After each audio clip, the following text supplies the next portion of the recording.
Hello, welcome to this video. Today I'm going to be doing a wrap up of the year in music of 2026 so far.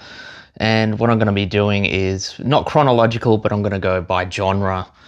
And so I'm going to start off with rock music.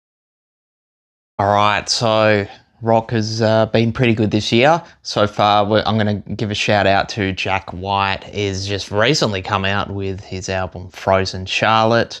Another great electrified Delta blues album that he is renowned for. The next one I'm going to go for is one I've reviewed here on the channel, Rolling Stones Foreign Tongues. Yes, they are at it again with their trademark sound, with some great production work and some brilliant tunes in there, showing that they can still do it at the ripe old age of 80-something. Well, most of them are in their 80s anyway. Muse, I also reviewed this. The Wow Signal is a must for any fan of Muse. Very great rock album. Another one I want to shout out to is Evanescence, bringing out an album called Sanctuary, which has fallen under the radar for people who aren't fans of Evanescence. I also want to shout out to the new Death Cab album, I Built You a Tower, another fantastic release from them. One of the most consistent bands of the last sort of 25 years.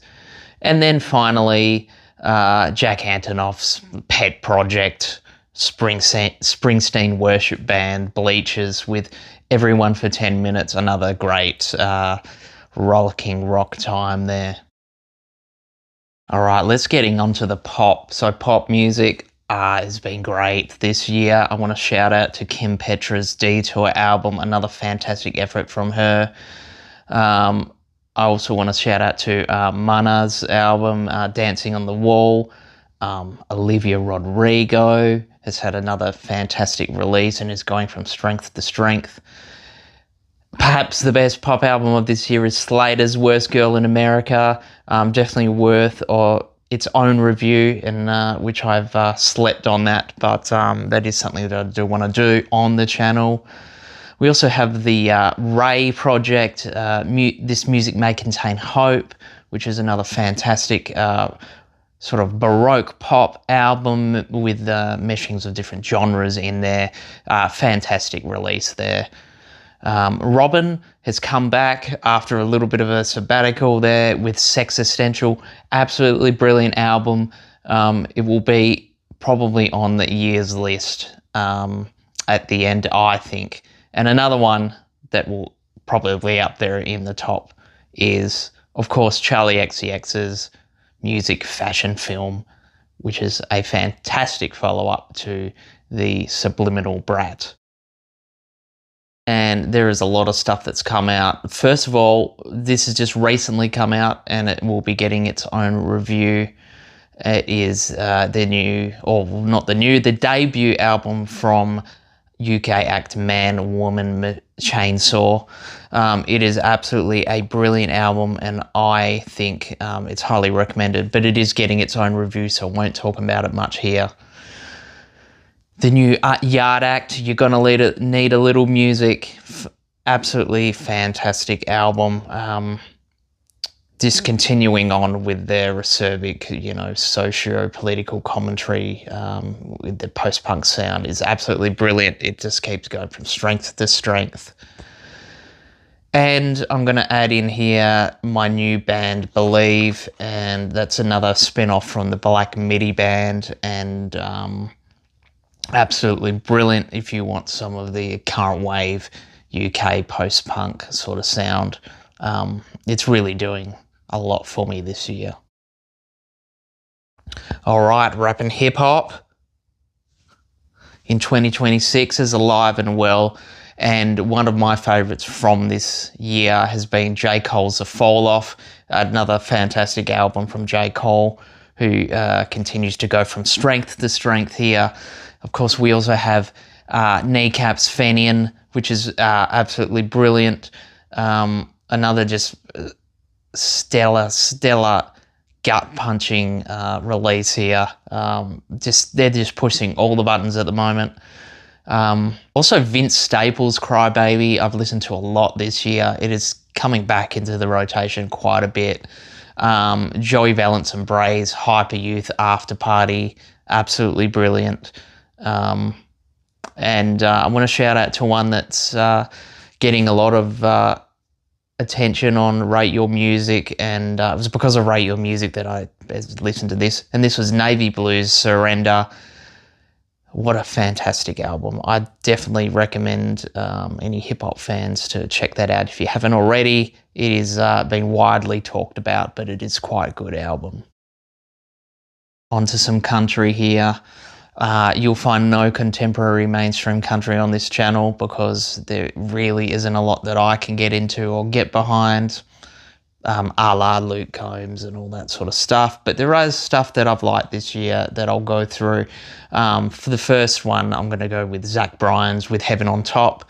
He released this. It is a sprawling effort of fantastic songwriting here. He's also done an acoustic version of this album too, which is really cool. But for me, I think the release with the full studio ensemble there is fantastic. He's adding brass sections into this as well as your traditional fiddles and other stuff that you get with the country music. That's fantastic. We also have Willow Avalon's Pink Pocket Pistol, which is a really fantastic kind of throwback record. It's got a lot of really 60s inspired production here.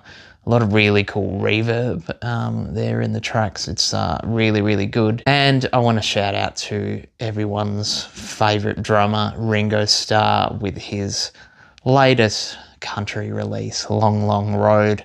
You will not be able to not smile throughout this whole thing.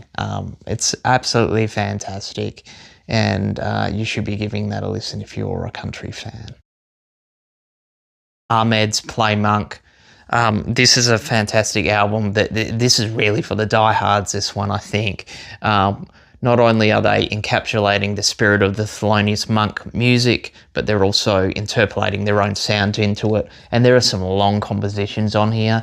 So again, it's not for the faint of heart, but it's absolutely brilliant. If you do like adventurous playing and you do want to be in for the long haul, I suggest having a look at this because this is brilliant.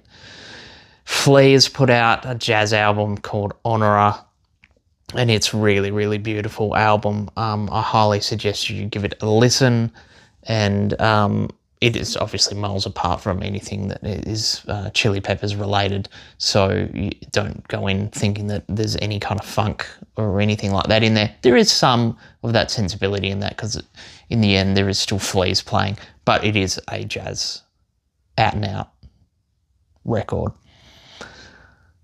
The other one I want to talk about has got a lot of traction on Rate Your Music, but across the jazz community as well, is the Monolith collab record from Nate Smith, Kiefer Cartons, and Kenny Beats. Is called Fathers. And this, again, similar to the Ahmed album, is not for the faint of heart. It is for some serious players here. Really, really good album. Jazz stalwart for the last couple of decades, Chris Potter, has just released another one out of the park called Alive with Ghosts today, and is just another fantastic album.